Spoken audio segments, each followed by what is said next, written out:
হ্যাঁ গো, শুনছো? গামছার লুঙ্গিটা দাও, গোসল করবো। Dear viewers, আজকে আমরা কিভাবে গোসল করার সময় কি এক্সপ্রেশন আমরা নেটিভদের মতো আমরা বলবো সেটা আজকে আমরা দেখবো। তো চলুন শুরু করা যাক। তো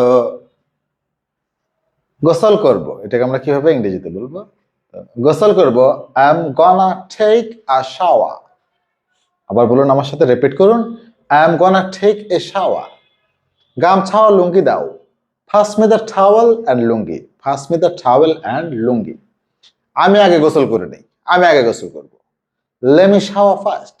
লেমি শাওয়ার ফার্স্ট। বাথরুমটা ফাঁকা নাকি? বাথরুমটা ফাঁকা আছে? আমি আগে যাই। Is the bathroom free? Is the bathroom free? শ্যাম্পুটা দাও। শ্যাম্পু নাই, শ্যাম্পু দাও। Hand me the shampoo. Hand me the shampoo. গিজারটা চালাও।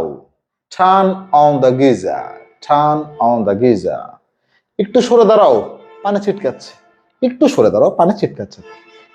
ছিটে যায় যাকে আমরা বলি move a bit, it's splashing. Move a bit, it's স্প্লাশিং।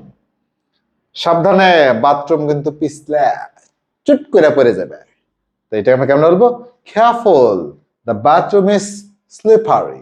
Careful, the bathroom is slippery. গায়ে পানি ঢালি, এই গায়ে পানি ঢেলে দিই, বলি না? Douse me with water. Douse me with water. উফ কি ঠান্ডা, পানি ঢালার পরে উফ কি ঠান্ডা। উফ ইটস ফ্রিজিং। উফ ইটস ফ্রিজিং। আশা করি বুঝতে পেরেছেন। আসসালামু আলাইকুম।